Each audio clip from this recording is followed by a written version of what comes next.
حتما برات اتفاق افتاده که توی مدرسه، توی دعوا یا توی خیابون بعضی از این کلمه‌ها رو شنیده باشید یا بخوام راحت باشم این فوشا رو شنیدید. اما خب تا حالا اصلا به معنیش فکر کردی؟ امروز قراره توی این ویدیو بریم اون معنی 6 تا فوش که بالای 65% ایرانی‌ها توی زندگی روزمره و دعوا ازشون استفاده میکنن و بررسی کنیم و ببینیم معنی این فوشا یعنی چی. اینم بگم که این ویدیو صرفا جهت آموزشه و فردا نرید پشت چراغ قرمز به یارو بگید خب از رتبه 6 شروع میکنیم. کلمه کی. معنی این کلمه یعنی فردی که توی یه رابطه مفعول باشه و فاعل هم مرد باشه و خب دیگه متوجه عرایز بنده میشیدی، یا جور دیگهش فنبوی هم میشه گفت و خلاصه که یارو کونی.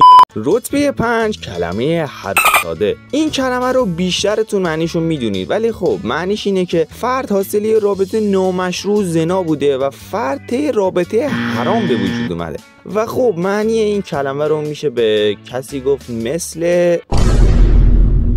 پس سعی کنید این فوش رو به هر کسی ندید چون خیلی تخریب کننده است.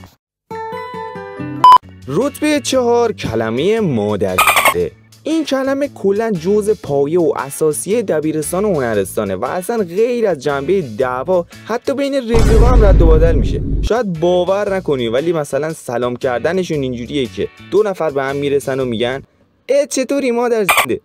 توی مادرتو گاهی. و خب معنی این کلمه دیگه روشه و یعنی مادر فرد تنفروشی میکنه و به زبان عامیانه بخوام بگم مادرش میده. و اینم بگم که حتی برای شوخی هم که شده سعی کنید از این کلمه استفاده نکنید چون نصف مرگ و میره دعوای ناموسی به خاطر همین کلمه بود. رتبه 3 کلمه جاکش. معنی این فوش یعنی فردی که زنها رو برای رابطه به افراد معرفی میکنه و یه نوع واسطه‌گری هستش که کلا این فوش رو سعی کنید به هر کسی لقب ندید چون خیلی خراب کننده است.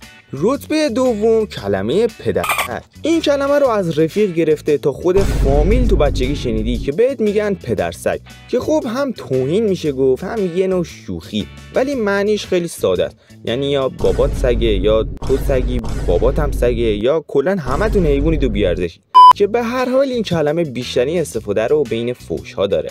و رتبه اول لیست که بیشترین درصد یعنی 84% افراد ازش استفاده میکنن چیزی نیست جز کلمه کسکش. این کلمه رو اصلا امکان نداره که بین رفیقات توی بیرون مدرسه باشگاه یا هر جای دیگه نشنوی. یعنی حتی وقتی یکی میخواد از یکی دیگه تعریف کنه هم از این کلمه استفاده میکنه و اینقدر این کلمه بین ایرانی‌ها استفاده شده که تیکه کلام همه شده و معنیش هم یعنی این که به طور مستقیم فردیه که اندام جنسی زن‌ها رو میکشه که خب معنی نمیده ولی معنی اصلیش تقریبا با کلمه جاکش برابری میکنه. و خب تا میتونید از این کلمه استفاده نکنید و حالا که معنی این کلمات رو دیدید و آشنا شدید به نظرم بهترین روش همونی که برید پشت چراغ قرمز رو به بقیه بگید